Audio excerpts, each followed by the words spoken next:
It is sometimes said that beauty lies in the eye of the beholder. But where does horror reside? In the eye, the brain, the world, or just the pages of a book, and in the blue light of the screen? Claire Cronin's 2020 Blue Light of the Screen on horror, ghosts, and God expands upon Derrida's famous observation that ghosts are real, they just live in our television sets. Offering a series of reflections ranging from the personal and biographical to the philosophical and literary, Claire's book is not one to be missed. Joining us today to discuss Blue Light of the Screen is the author, Claire Cronin, and John Greenwood, aka the Lit Crit Guy, and host of the Horror Vanguard podcast, which our listeners should definitely check out as well. Claire and John, thank you both very much for joining us today. Yeah, thanks for having me on. Very, very excited to be here. So let's start off here. Claire, your book, for all of its metaphysical themes, something that strikes me about it is also how personal it is.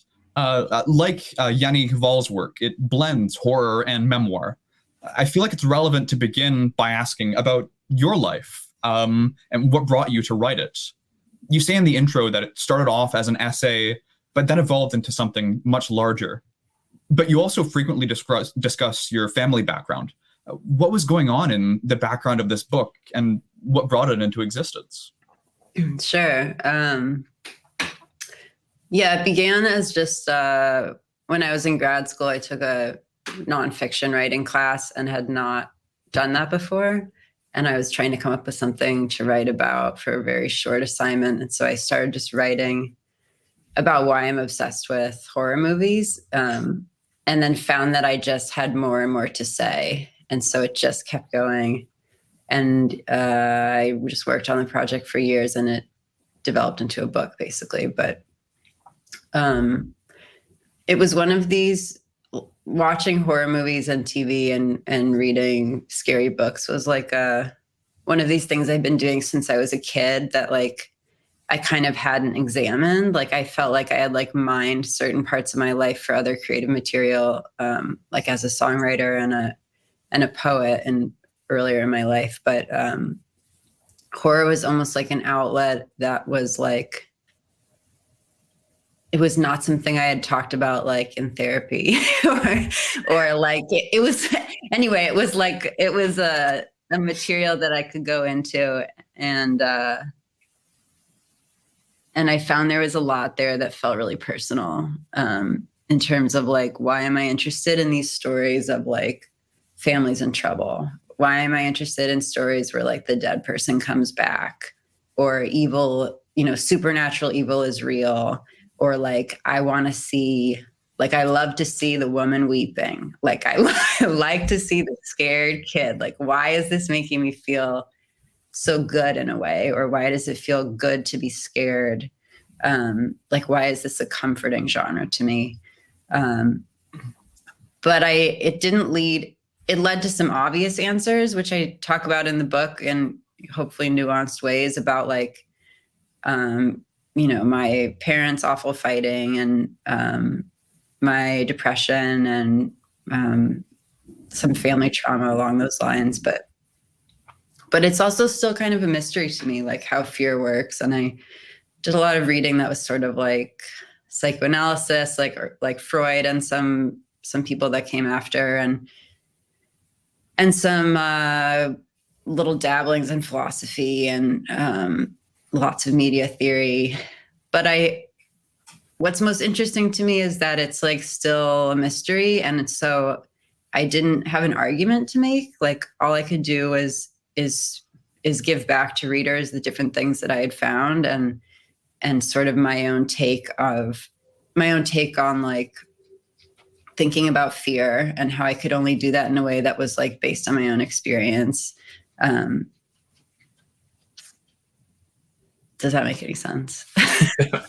I have a couple of kind of follow-ups, if that's okay. So it's like, I have to say, I felt very seen by this book as someone who, came from a kind of family background of religion and spent a lot of time reading scary books that were not age appropriate and watching TV that you probably shouldn't be allowed access to. So I guess just as a couple of questions, we often say on Horror Vanguard that horror wants to do things, horror does things to your body, right? As a way of kind of talking about the fundamentally infleshed nature of our responses and our affects. But maybe we can kind of unpack a little bit about what you think horror does to us imaginatively, and the ways in which it both responds to something that's already within us, and how it kind of like puts something inside of our minds that wasn't there before. And I guess my second question is, what were the formative films for you? What were the formative kind of moments from those films? And maybe they would help as like examples of like how horror is this thing that kind of reaches inside our imagination to kind of put something new in there. Mm-hmm. Yeah. I think the formative films, at the earliest age, it was whatever I could find on TV that happened to be on. So it was like, there was some show that I can't figure out what it was. Was it a TV movie or a show? It was on all the time and I don't know the name of it, but I have all these memories of it as being like a scary werewolf show that I would like turn off when my parents came in the room. And then I had all these werewolf dreams. And I think that had something to do with like being interested in like a creature or a person who can switch from being very good to very menacing. That would be my like psychological read on the appeal of that, which I don't even know if that has to be rooted in trauma or if that's just like a general human interest. Like that just happens. That kind of happens to everyone, that you encounter that in other people and in yourself. But I was always interested in stories about ghosts from an early age, and I was really moved by films like The Sixth Sense. They're sort of realistic and also sentimental and melodramatic, and like take ghosts seriously. Like they're not just used for quick scares. There's a lot of sadness there, and I think that. Yeah, it's so, I mean, the fear is so personal, what's going to scare you and what's going to scare you in a pleasurable way versus like, this is a trigger for me and I want to turn it off. And that sort of changed throughout my life and is probably different for either of you too. But I mean, some other films like, these aren't from childhood, but The Others, I thought was really beautiful and really terrifying. And I guess both of those are movies where the switch is like at the end, like they're really dead, which is kind of like the ultimate, like great feeling from horror. And I don't know how many times it can be done, but it just like, if it actually surprises you, it's like the top of your head comes off. You just feel so good. Yeah. I think that's a great way of putting it. This idea of like, horror has this ability to kind of just like, it's mind expanding, right? It's almost like hallucinatory. Yeah. I remember, I remember watching Poltergeist for the first time when I was far too young to be watching Poltergeist, or someone who was very formative for me was Del Toro, Pan's Labyrinth and The Orphanage. Oh yeah. Both of which are like films which are indelibly about grief and about kind of reckoning with the idea of loss. But I think there really is something, we respond physically, but I really love that idea of like horror can just like open the top of your head and like suddenly you realize that there's something within you that's far more kind of expansive than you ever thought possible. Yeah. Yeah. And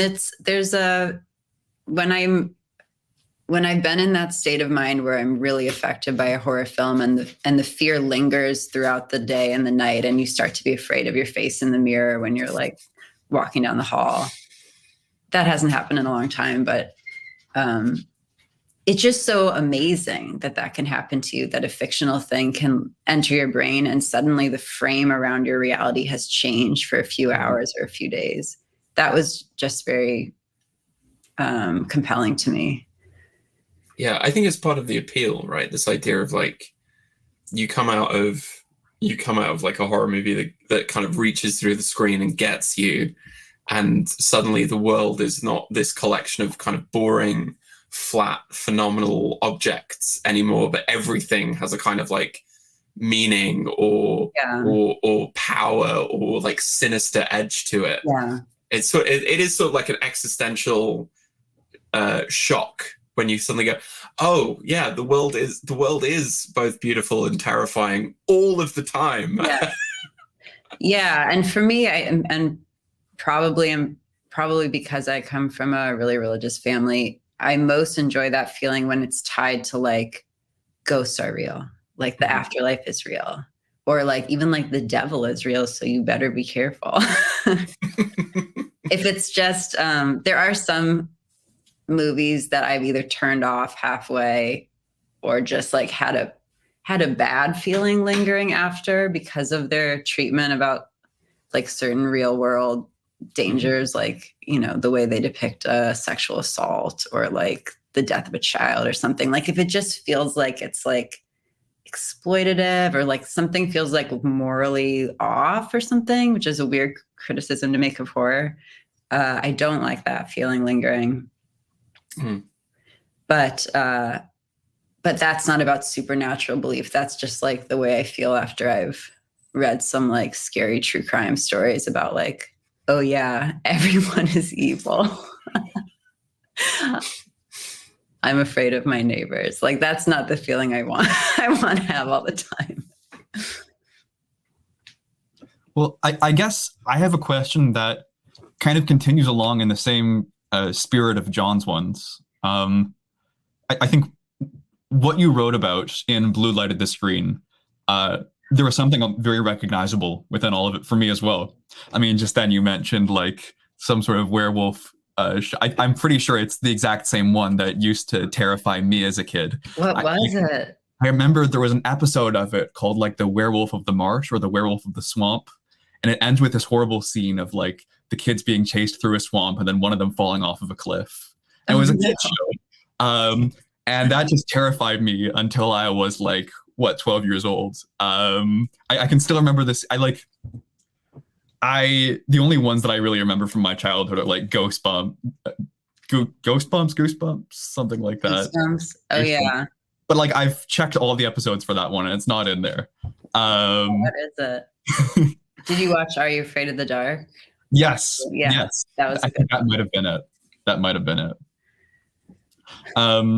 But like I remember first reading this book, I think 2 years ago was when I first came across it, and noticing how you describe your way of like watching horror and seeing a lot of my own practices in that. I got mostly into horror while I was at uni. Prior to that, I was a very scared kid. I couldn't even watch like Shaun of the Dead until I was 18 years old. And even then, like after I started watching it at university, I mostly put on horror movies while doing like readings or writing an essay as some kind of like macabre ambiance. But there are some like horror purists who think that the only way to watch horror really is in like a dark room, perhaps viewed by candlelight in like a dilapidated barn or a haunted mansion or something like that. But what you seem to emphasize here is that less than needing to remake our own circumstances to receive the horror experience, the television screen, in a way, gives that experience and that environment ready-made and pulls us in, almost luring us into the reality of the movie. What would you say to these horror purists? And do you think it's better or worse to just engage with horror however and wherever you can? Is there some sort of a spatial necessity for the experience of horror? I think I was just reflecting on the way that I noticed I've watched horror since whenever it was that I started watching everything on a laptop, and feeling like that was much more akin to the way media theorists talked about how people watch TV versus cinema, which is like, it's just a part of your daily life. It's there in the background. It's interrupted by like conversation with someone who walks into the room. You're washing the dishes, you're doing another task. And so I don't know that I would recommend that. there's certainly horror movies that will definitely reward you by like paying close attention or seeing them in a movie theater. But I don't think, I'm definitely not a purist in any direction about that. And I just noticed that there was something sort of funny I was doing about wanting to control the screen by having it be really small on my laptop. And if I was scared, like making the windows smaller so that I'm like watching like a smaller and smaller thing, or I have like another window open, which is just just kind of a funny modern way of like dealing with media that's frightening you, I guess. Or maybe it's that I don't have a good attention span, one of those two things. I mean, what I guess that also makes me think of is I used to be really fascinated by this idea of kind of horror without the horror, just the pure cinematic experience with all of the affects ripped out. So when I first started getting into horror, what I'd always do was go straight to Wikipedia, check the synopsis. So I knew where all the jump scares were, what was happening, and then I'd watch it. But like now that I think about it, that seems like fundamentally the wrong way to go about watching horror movies. But did they still scare you a little bit? Because the synopsis is not, it doesn't give you the feeling. Like I think there should be fear there without the surprise, you know? There are some that, even knowing the synopsis, I just can't watch. Like Rob Zombie's Firefly series, like Dr. Satan's House of a Thousand Corpses. I just cannot bring myself to watch that one. Yeah. That one I saw with a friend, and so it was like kind of a funny experience. But I used to not read descriptions, and then something has changed in my mind since writing this book and going through the past 3 years, where I do feel more easily triggered by things. And I've started like looking up, there's this website, I think it's called Does the Dog Die? Does the Dog Die? Yeah. Yeah. And it doesn't reveal the whole plot, but it kind of does, because it'll give you a really long list of possible like triggers that are submitted by users. Things that some of the things you're like, wow, I didn't know someone could be scared of like bugs crawling on a hand or something, but everything will be listed there. Just because I had been caught off guard by a couple of films and felt like actively mad at the director for putting something in there that wasn't like, didn't seem like it had to be there. But then do you think there's some sort of important difference maybe between just jumping straight into a horror movie and investigating it beforehand? I feel like maybe some horror directors or producers would object to this way of dealing with the material that they've produced. Maybe some of them will just completely embrace it. I think with Guillermo del Toro's recent Cabinet of Curiosities series, there's like an expectation that people are already familiar with the material, especially based on older stories like Lovecraft's Tales from the Witch House and things like that. I feel like most horror, or at least most horror movies, the idea is that you'll be experiencing it for the first time. The terror is genuine and original. So do you think that maybe there's some sort of important difference between engaging with material beforehand, like before watching the movie, or just jumping straight in? Sure. Yeah, there's a difference. I don't know. I guess the films that I really loved, I'm glad that I didn't read a synopsis beforehand, though I will say for Hereditary, which I thought was amazing, I had heard people talking about being so disturbed by something in it, and I looked it up on Reddit what that thing was. Because I was afraid, like, I don't know, I was afraid it would be too much for me.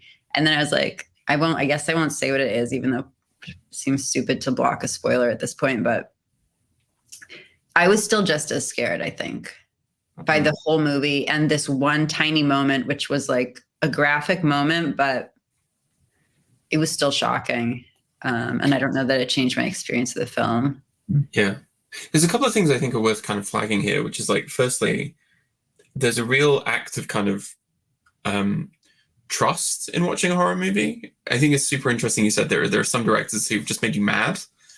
And they haven't. It's because it's not that it's scary; it's that they've betrayed the trust of like. Yes, that's what it feels like. I'm going to like allow myself to be subject to this experience. Yeah. And I think a really good example of this is Sam Raimi and The Evil Dead. So Sam Raimi makes The Evil Dead when he's like 20 years old, and there is an infamous scene in it involving a woman and a demon-possessed tree, which I won't go into. And so someone asked, there are people who find that offensive, and how do you feel about that? And he's like, well, I feel very bad about that, because the job of a film director is you want to excite people, you want to scare people, you maybe even want to gross people out, but I never want someone to come to a film and feel offended by what I've done. That's a very different set of like emotional and affective responses. And I think the other thing I would point out is that horror is something that absolutely rewards your attention, but it's also something that can sometimes grab your attention. I mean, and this is maybe why sometimes that purist approach creates a kind of safe space in which we can have an experience. It's something William Friedkin said, who wrote The Exorcist. He said that when you're in the movie theater in the dark in the chair, and there's just you and the screen, you are having an experience, and it might be bad, it might be good, but you are kind of entirely present in the moment. And I think over the past few years, quite a lot of people have had this feeling that life has, there's a contingency and fragility to what we take to be kind of the norm of things. And it can very easily kind of snap. And you end up in this space where like your attention has been kind of wrested away into something that's kind of far bigger and scarier and more difficult to deal with. So I don't know if there is a correct way of experiencing horror. I think, yeah, there are certainly films that no matter how many times I've seen them, there are always moments in The Exorcist that will kind of reach out through the screen and grab me by the throat. Like no matter how much I know about that film, you can't ever diffuse the tension that when you kind of give yourself over to the experience of watching it. But sometimes horror just intrudes, right? Everybody's had the bad day, right? When you get a phone call and suddenly you kind of go into a new world where nothing else matters because something has capital H happened to you. And I think it's about recognizing that kind of as a mode of cultural production, it involves both a kind of a willingness to be almost like psychically vulnerable to something, and also a degree of trust that the people who are doing it are not going to betray that. Yeah, I love that, John. I also think people who are horror fans have an element of like toughness. If they were people who were very sensitive and psychically vulnerable, they probably wouldn't be seeking out horror over and over again. And I think that most horror directors probably have the assumption that people are there to be scared. You're walking into the movie not the way you would walking into a drama, like you're waiting for things to come up to scare you. And if they don't come up fast enough, you're kind of like, what, is this a horror movie? What's going on here? So in that way, there already are no big surprises. Like, and and especially very genre-y horror films are recycling a lot of tropes that can be expected by someone who's watched a lot of horror movies before. And that's part of the fun, Yeah. It's like getting into like the rhythm of it. And you're like, where the beat is going to happen. And it's like, and the pleasure is in like seeing somebody do it really well. Totally. I mean, that's why, I really like Wes Craven as a director. And it's like Craven just sort of really loves genre movies. And you can put it on and it's like, it's fun and it's exciting and it's kind of a ride because you know that I'm in safe hands. Yeah, that's like the paradox of it. And then there's something like, I was thinking about Possession from 1981 just the other day. And that's a film that I watched the first time when we talked about it on our show. And I watched it like unable to move and just kind of like with my jaw on my chest and just like the kind of audacity of it, like when it kind of shakes you a little bit and you go, oh, you can do anything with a horror movie. Yeah, that would be a good one to see in theaters. Mm. I guess one of the things that we kind of should talk about is, and it's something that I find really kind of fascinating about horror, it's been part of my research for a long time, is this connection between horror and the theological and the non-material and the religious. Do you think that's kind of an essential part of horror? And what do you think that this sort of persistent trace of the religious says about this kind of mass culture? I think it's essential in the supernatural ones, and I think you can make an argument that it's there in the background of even the sort of secular evil killer horror movies, because you're dealing with a world where good and evil are really starkly divided. Although some of those plots come out where you're in a reality where there really are no good people. So it's not like a Christian vision. I'm not sure what the theology is, but it's a much more nihilistic one. And it's sort of like a universe that's ruled by an evil god or something. But I read that feeling in most horror movies. Like the stakes are just sort of cosmically high for everything that's going to happen. And I think maybe whenever you're dealing with stories that are so much about death and violence, there's a feeling that's sort of religious and related to ritual. I was interested to know what you thought about that, Kenny. Because sometimes I sort of worry that I think, again, there's quite a lot of people who come from maybe a sort of more religious or a religious family or background that get drawn to horror. And I always sort of worry that, maybe we're reading so much into these things because it's a space in which you can take seriously things that are like an ostensibly secular culture would just dismiss. Kenny, what do you think? Well, like hearing Claire talk, one thing I was reminded of was some of Ben Woodard's discussions of like different varieties of horror. He has this book on an ungrounded earth. Adam and I spoke about it briefly when he was on the channel as well. But he draws this distinction between what he sees as idealist horror and materialist horror. It should be said that he doesn't mean this in like the vulgar sense in which Marxists will say, that's idealist, don't read it. That's materialist, read this. This is the good horror. What he means it is in the sense of what is the kind of reality that the horror is taking place in. So the two authors that he kind of holds up as paradigmatic for these two different kinds of horror is Lovecraft and Thomas Ligotti.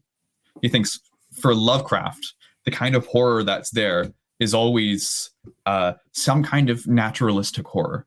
It's about the scientific reality that we live in, but that somehow remains occluded to us because of our sensibilities, because of our terrors. One thinks of the famous opening lines to The Call of Cthulhu, where he says something like, it's a great mercy that science hasn't advanced as far as it could have, because if it were perfected, it would be absolutely abominable to the human mind and we would go insane. So in Lovecraft, there is this sense that like it's meant to be an exploration of the possible horizons of a naturalistic worldview, especially if it turns out that the nature that's being investigated is something very uncomfortable for us and something very different than what we'd like it to be. But on the other hand, at least as Ben sees it, there's like Ligotti and his horror stories have dreams and imagination as a really recurrent theme. And they always take on this ephemeral quality where it seems like it's less of an exploration of naturalistic horror. And it seems to have much more obviously a kind of evil god theology going on in the background. So I guess my thoughts are just that it really goes either way. Maybe this is a way of dividing horror up into the different kinds of theologies that it seems to operate on the basis of. And maybe there's a different kind of affective inventory that comes with those different kinds of horrors as well. I don't know if there's anything you want to add to that, Claire. I haven't really read Ligotti. I mean, my sense is that this could also be a conversation about like, is that postmodern horror? What does that mean? Yeah, I could make an argument that there's a religious element to horror because, as John said, that is just the lens that I came into from learning as a toddler that the devil was like hanging out in hell and angels were around me at all times. So, but I can also understand that the world is also horrifying and that human beings are violent, and there's plenty of horrifying things that have nothing to do with spirituality at all. Mm. Yeah, I think that's a divide that I would really resonate with, because it's like, from a religious point of view, like life is never just kind of life, right? If you get up in the morning and you choose to do certain things, they're always reflective of something greater, right? There's always a kind of like occultic, cosmic symbology at work. Everything has kind of weight and sort of significance to it. And there is a really good example of that is something like A Dark Song from 2016. Oh, I love that one. Which is just a phenomenal horror film, and is about religious experience on a really foundational level. And the kind of true horror of it is that the religious experience turns out to be real. Right? Isn't that the worst thing possible, that all of those symbols and all of those rituals could actually mean the thing that they said that they mean? And then at the same time, you have maybe a much more kind of like sort of political horror, I suppose, because it's one that doesn't really need any sort of transcendent element. It doesn't need any non-material element to be kind of grim and awful, but even that causes you to kind of fall into these kind of questions of like, well, what does it mean to be human if humans are capable of doing such terrible things to one another? So I personally, increasingly, I think if you take seriously horror as a mode of cultural production, you almost inevitably end up asking very kind of inescapably religious questions. Something like Tobe Hooper's Texas Chainsaw Massacre is like avowedly materialist. It's very much about flesh and blood. But all of those kind of like that, the kind of grim nihilism of its tone, again, still brings up all of these ethical and moral questions you just can't get away from. Yeah. Though I do think some people would try to answer those questions with like, well, that person is a serial killer because they are a sociopath. Because if we do a scan of their brain, it will show that they're simply lacking the blah, blah, blah. Yeah. And then you just back away from those people. Please don't scan my brains. That does make me think of a really prominent approach to horror right now. I wonder if, Claire, you have some thoughts on it, because it does relate to kind of the question I was asking earlier, or the horror purist, and like questions of whether there are right and wrong kinds of horror, or whether there are right and wrong approaches to horror. I don't know if you've come across the work of Noel Carroll before. Yeah. Mm-hmm. But he seems to bring with him this understanding that the right way to approach horror is in a very analytic and rigorously scientific way. But based on what you said, I wonder if you would have some objection to his like broad way of trying to treat horror using all of these resources and interpretive frameworks that he brings from like literary theory and film theory and so on. I spent a while with some of his texts, and his work is fun, and I used to teach some of it to undergrads because it gives like a very clear argument about where he thinks certain genre boundaries should be, and it's just sort of fun to like put those out there, his subcategories, and then ask students like, do you agree with this? And so I think there's a place for making those kinds of arguments in academia, and I'm happy that people have made them, and I like thinking about genre boundaries too, but I think ultimately it just doesn't matter.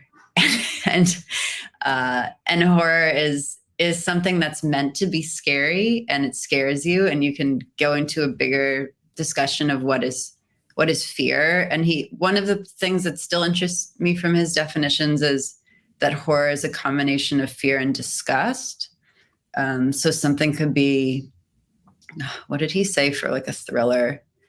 That's more of fear and something else, but that it's this element of disgust, that something is impure or shouldn't be near you, or that a monster is defined not by just being an extraordinary being, which could be like a fairy tale creature, and not just by being disgusting, which could be then something more realistic, but by being like extraordinary and disgusting and scary. And you want to just get as far away from it as you can. I think that's still useful. Yeah, I agree. Noel Carroll's famous one is the paradoxes of the heart, or the philosophy of horror. And sort of the big problem that I think that you run into is that analytic philosophy of aesthetics is very good at taxonomies, but it's not very good at kind of history. And so like what we find scary is in some ways socially determined. And I think, on HV, we kind of have like a semi joke that like every movie is a horror movie. But if you really kind of push at the edges of what we think fear is and what it does to people, I don't necessarily think that's a terrible argument. We've talked about some films where, we wouldn't normally consider it a quote unquote horror movie. I think a really good example is First Reformed, the Paul Schrader film from a couple of years ago. That doesn't seem like a horror movie, but if you think about the ideas of like climate catastrophe, climate anxiety, it kind of does become a cosmic horror film. But no, genre distinctions are fun. They're fun but like horror is excellent at, if it is based upon this idea of like something is coming close to you that shouldn't be there, it's very good at doing that to genre distinctions. So suddenly you'll go, it like horror kind of creeps through that very rigid taxonomy that you think you've got kind of nicely established, so you can secure it in its rightful place. It will sort of blossom and sort of spill over. Leafing through my copy of Blue Light of the Screen while preparing for this conversation, and you have this really good summary of Mark Fisher's The Weird and the Eerie, where the eerie is specifically described as like either the failure of presence or the failure of absence. And as I understood that at the time, it seemed like it was sort of saying something is eerie when there's something there that shouldn't be there, or where something isn't there that should be there. And I think, taking that a little bit further, it touches really well on what John was saying about the kind of social determination of the experience of horror.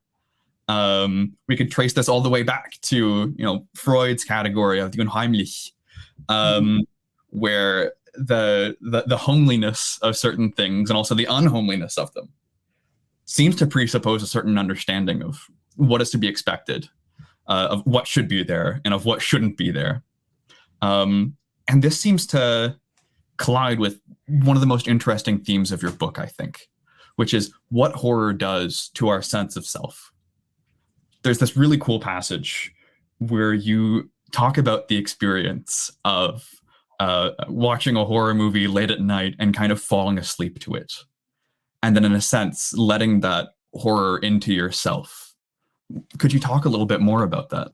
Well, that element of the eerie is probably what interests me the most, even when I've become sort of bored of the more loud and fun horror movies that I watched a lot of in the past, 2 or 3 decades. And I'm still, like, I've even been rereading some very old ghost stories that still have that feeling for me. And I'm very interested in the uncanny and in doubles and in spooky voices in the air and things that would come across as really subtle in a horror movie, but maybe feel more frightening to me because they feel closer to just the experience of being in a mind. And I think that's sort of the scariest part is, well, there are horrible things that could happen to you, that happen in horror movies. But the part that's more immediate is just like my own perception being distorted, like thinking I'm hearing a voice. Did I really hear something? Am I losing my mind? Or did I just, is it just some illusion because I have an earplug in my ear? So, or being in an extreme emotional state and starting to lose your sense of bearings and identity. And that has been mirrored to me in horror movies, and feels like it sort of, those movies reach their tentacles into me much more readily than ones that are about a lot of big dramatic actions and special effects. It's like moments where you're doubting yourself, or there's something in your environment that's not quite right, but what is it? But is it really just you? And those ghosty moments are what have stuck with me the most. Then I wonder if we could maybe pick up a little bit more on this figure of the ghost that seems to occupy so much of the book. Something that was kind of unexpected to me when I first read it was that the ghost is treated as almost a sympathetic figure, or someone who needs to be defended against being exploited within the film industry. Even you write in the book at one point that you feel like almost some sense of empathy for some of the ghost characters and the grief that they've endured, and the plot lines that they're being put through to express that. Yeah, I mean, why shouldn't they be? They're just dead people, right? Like, unless we're in a horror story where it's actually a demon in disguise who's seeking to destroy you, even if it's a person who died tragically but then became an evil ghost, like in some of the Japanese horror films, which is a slightly different paradigm. They elicit tremendous sympathy from me, and that's part of the horror, is that you're feeling sympathetic and you're afraid of them, knowing that they want to seek revenge on the living, or there's something has become distorted in them. And I feel most disturbed by it in sort of the like real paranormal world of ghost hunters and ghost tours, that I find to be very offensive and stupid. These shows where guys just walk around hunting the ghosts like this, it just seems like back in the days of spiritualism in America, at least, however, delusional people were being, or if they were being con artists or whatever, at least they were trying to like communicate with ghosts as people. But then once we've transitioned into a spiritualism that's about like hunting a ghost with your night vision camera and just trying to scare it, like you go into a place where something horrible has definitely happened historically. That's why they choose these places. So like a former psychiatric asylum or something, where obviously people suffered horribly 100 years ago or something. And then they're just like shouting around like, come out, we're here. Like, we see you, like a woman who died in this bathtub.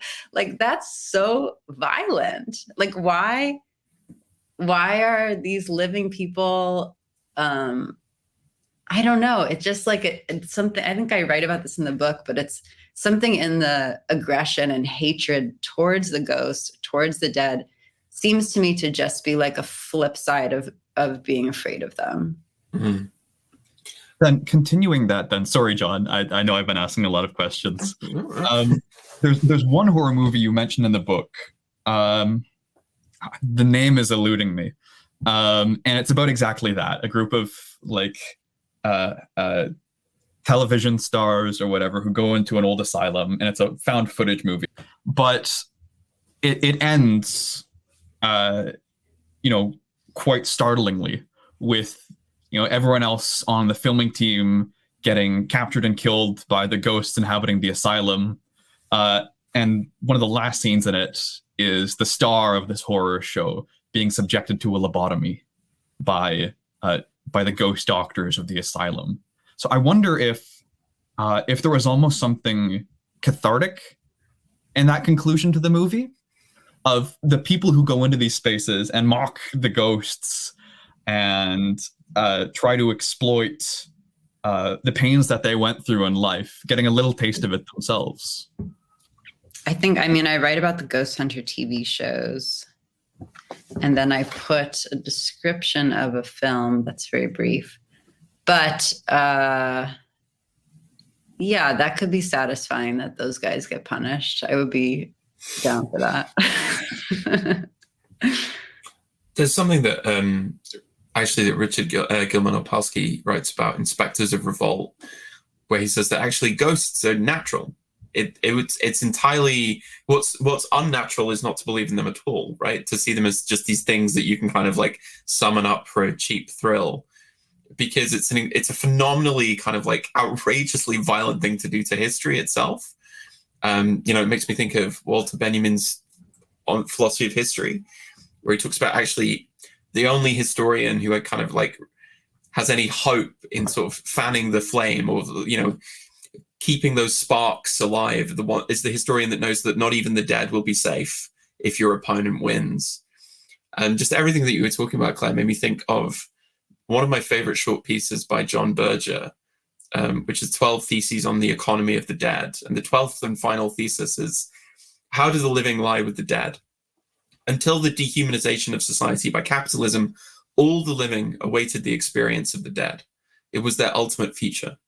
By themselves, the living were incomplete.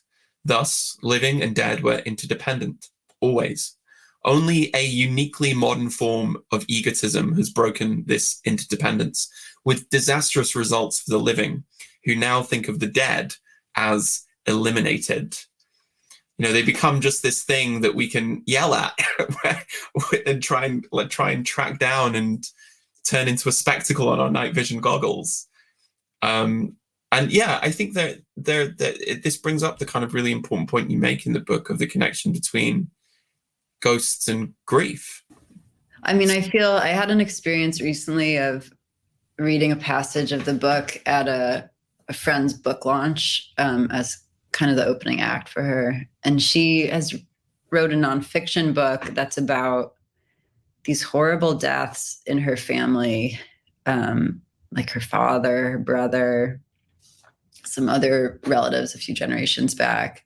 And I felt so embarrassed to read my book, really, because I'm talking about grief, but it's in terms of kind of larger cultural forces and not like I reflect on a few family deaths, but I haven't lost anyone who was that close to me. Like I haven't lost a parent yet.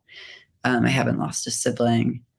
And so I just felt like hopefully my reflections on grief are still useful, but I also felt like maybe talking about these fictional griefs is so insufficient when held up against someone who's really struggling with it. But also I'm sure that people who have grieved real losses still find resonance in ghost fictions. Look, one of my main interests in philosophy is around kind of what we could call the affectivity of the extreme. I maybe slightly embarrassingly really like black metal. And it seems to me that as a musical genre, it's mostly about fear. Like I can imagine lots of kind of affective configurations of black metal, but I can't imagine something being black metal without it trying to inspire fear in one way or another. Like some subgenres have their own way of blending this with other emotions, like DSBM and its suffocating melancholy, and RABM with its kind of rage against injustice. You say in the book that, quote, the horror is the horror of the ghost story is grief, right? This is probably lost in a lot of the more recent Hollywood ghost films, like the Insidious series. But I think it holds for a lot of the subgenre as well. So how do you think horror commands emotion? Is there a specific affective inventory that characterizes it? What do you think is the significance of the grief that ghost stories try to communicate to us? I think it's usually pretty straightforward, and that the plots are not, they're not super mysterious about what's happening. It's like a loss has happened, a loss has occurred. Someone died either in the protagonist's life or in this house before they got there, or something else bad happened to them. They lost their job, they got divorced, like their kid is sick. And then that makes them kind of a magnet for more bad paranormal stuff to happen. That's like the formula of the haunted house movie. And I guess I feel like the way those films work affectively is similar to how melodrama works. Like it's creating characters that are imperfect but morally good, basically, and bad things happen to them, and we see them suffer, and there's something in that that's like bittersweet, like it's a tearjerker feeling. However, because it's horror, there's also an element of fear, and maybe the ending won't have that little bittersweet turn the way a melodrama is, where it's like, oh, in the nick of time, she showed up to finally give her mother like the roses to say that she did love her after all, but the mother had just died. So like the mother doesn't get to see the roses, but you see that the daughter wanted to reconcile. And so then you cry because you're like, oh, they lost their chance. There's like a feeling of that in ghost movies to me, except it gets like a darker turn. Yeah, it's sort of like it raises the hopes first and then kind of like squashes them down. Yes. Yeah. And you kind of feel the sense of the loss of it, that the good outcome that you were hoping for was never even possible from the beginning. Right, because you start with people who are already dead, and so like unless you're doing something like a TV show I really liked, Ghost Whisperer, which is like pure melodrama and not scary, where she's like counseling the ghosts and then they go to the happy place at the end. Unless you're doing that, then there's not much redemption left for the ghosts.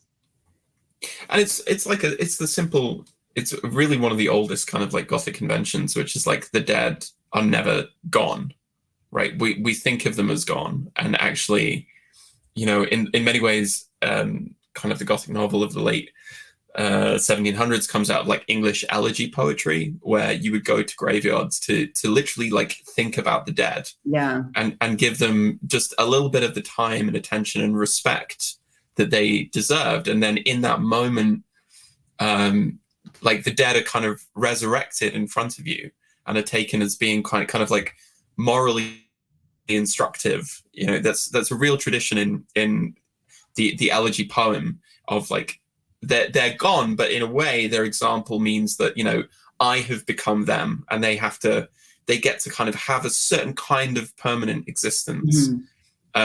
And that, again, that turns into the kind of the Gothic story of like the dead refuse to lie quietly in their graves and actually, if you try and make them do so, the past violently returns, right? If there's a kind of moral, it's like actually you have to engage with the dead on their own terms. Yeah. Because otherwise things will go very badly for you. Yeah. Which feels like, I mean, a secular read of that is that you have to engage with history. You can't pretend it didn't happen, and that your power as an individual is somehow stronger than all these things that came before you. There's also, I guess, like a continuation of that, which you bring up in your book that I found really interesting. Sorry, as a side note, the movie I was trying to remember the name of, it's called Grave Encounters. It's a 2011 movie. Oh yeah, I think I just put a brief synopsis of it, but didn't reflect on it. But one of the things you kind of bring up in this discussion of ghosts, I think like a couple of pages after you give that quote that I read earlier, the horror of the ghost story is grief. You talk about the ghost and the watching of the horror movie as kind of what we could expect someone like Slavoj Žižek to call a vanishing mediator. So we could maybe talk about this in the context of like secular explanations of why people visit cemeteries and why they mourn the dead. It becomes less about trying to appease some dead ancestor, who, from a secular perspective, might not exist anymore. Maybe ghosts don't exist, but it becomes more about what going through that experience does to and does for the person going through it. How would you say that ghost stories are particularly suited to help people work through their own feelings, their own emotions, their own trauma in the way that you described there? Well, I think it's just useful to think about the dead and to imagine yourself as someone who will be dead someday. And I guess I have to think that people, even centuries ago, in times that we think of as like they were very religious or superstitious, probably were doing the same thing. Like maybe some of them were trying to appease the ancestors, but I'm sure they were also visiting the grave sites and thinking about their own mortality, or having like sort of more nuanced feelings of self-consciousness and, what does this all mean? And not just like the ghost is here, so I have to bring it like a cup of mead. Yeah, I mean, I don't know how it must be. I don't know that I have anything smarter to say about it than that. I think it's just, it's almost like I can't get enough ghost stories. Like it remains so compelling to me. And I'm like rereading old ghost stories, like trying to find supposedly true ghost stories and listening to podcasts. They just are, I just like can't get over it. Like they don't get old in as much repetition as there is in the way the stories work. And I think it's because death is mysterious and terrifying and interesting and threatening and coming for us. Incidentally, once I'm gone, if anyone wants to bring my ghost a cup of mead, they're more than welcome. Yeah, Absolutely. me too. I totally agree that like the value of it is in actually providing a site of cultural exploration to engage with those questions of finitude, right? This idea of like of our the grief of the ghost is really the grief for ourselves, right? The kind of profound existential problem that one day all of this, which is taken to be so natural and just the way of the world, will move on without you. It paradoxically kind of raises the stakes of your own existence a little bit. Yeah. When you go, actually, all of this is it. And being, again, I think Del Toro is really good at this. I was just thinking about both The Orphanage and Pan's Labyrinth whilst you're talking, as these moments of like recognizing that sometimes, to view it in purely secular terms, sometimes history takes things from us. And his example is obviously Francoist fascism in Spain, right? And so much was endured, and so much was suffered, and so much was kind of extracted from people who often had no real choice or agency, or often fought back heroically and still lost for a moment. And I think, again, it just makes me think of Benjamin, of this kind of responsibility to the dead, which really is about a kind of fidelity to history, right? And acknowledging the things that have happened. And there's a lot of talk about responsibility for the future in the context of climate change, which is actually very true. But I also think we have to have the same sort of mentality of responsibility to the past. And so, yeah, I think, I don't know if I have anything more smart to say about it than that, but this idea of like having a space in which human finitude is taken as both inescapable, terrifying, but also maybe in some levels the kind of bittersweet element is like, it's good. It's like sometimes there is such a thing as a good end, and actually an end is sometimes preferable to the kind of the half-life immortality of the ghost continually being chased by ghost watchers on a third-rate cable network who desperately want to turn you into a kind of digital commodity.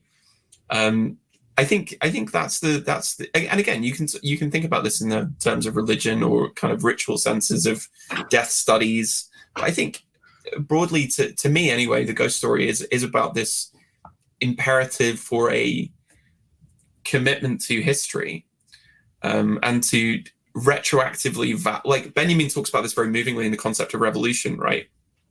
Retroactively validating not just the struggle of now, but actually every struggle, all of those failures, all of those people who fought and died and lie in unmarked graves, unvisited, all of that can be made meaningful with that kind of careful attention to what still haunts us. Yeah, I agree with that. And maybe that is the sort of moral sense or philosophical pleasure in listening to and reading and watching ghost stories. Well, I think we're just about done the time for the interview. So what I usually like to do at the end of these is just to invite our speaker or our guest to plug anything that they have going on in their life. Claire, I know that as well as doing some excellent writing, you're also a musician. Do you have anything on the go at the moment that you'd like to let our listeners know about? I'm writing songs. I don't have quite enough for an album. I've actually been listening to some metal, I had a moment where I was trying to make my music more metal, but I realized that what that means is I just like, the only kind of metal I think I really like is really slow and doomy. When they play the guitars really fast, I don't like that. And I want to hear the lyrics too. So when they're only doing the growling, I can't understand them. So it's like a pretty limited range, and maybe it's not metal. This is another genre thing I've been thinking about. Maybe I should just email you about, Kenny, but thinking about metal music and trying so any recommendations are lower. Yeah, I went to a Sun-O concert that was really amazing and extremely loud, and it was like almost entirely dark and filled with fog, and they were dressed as wizards. It was great. Sweet. So I'm plugging them. I've started working on a graphic novel that's a ghost story. So fictional, but definitely drawing from people I know in real life. And I don't know what my plan is with that yet, but those are my two projects right now. Awesome. Well, I look forward to hearing your music whenever it's released, and getting an opportunity to get my hands on your graphic novel whenever it's out. Thanks. John? I am I'm working on Horror Vanguard, which you can listen to wherever you get your horror movie / leftist theory podcasts from. I've just finished a book on utopian philosophy about the German philosopher Ernst Bloch, who has turned into a bit of a obsession of mine, and I am just finishing the final bits and pieces for the next book, which is going to be called Capitalism, a Horror Story, Gothic Marxism and the Dark Side of the Radical Imagination, which I think will be a cool sort of like pair to do with. When it's out, please read it along with Claire's book. That's a sweet title. Well, on that note, why don't we end it here? Thank you both again so much for coming on. It's been a real pleasure speaking with you. Yeah, you too. Thank you. Thank you so much. We appreciate your support of the imprint and the channel.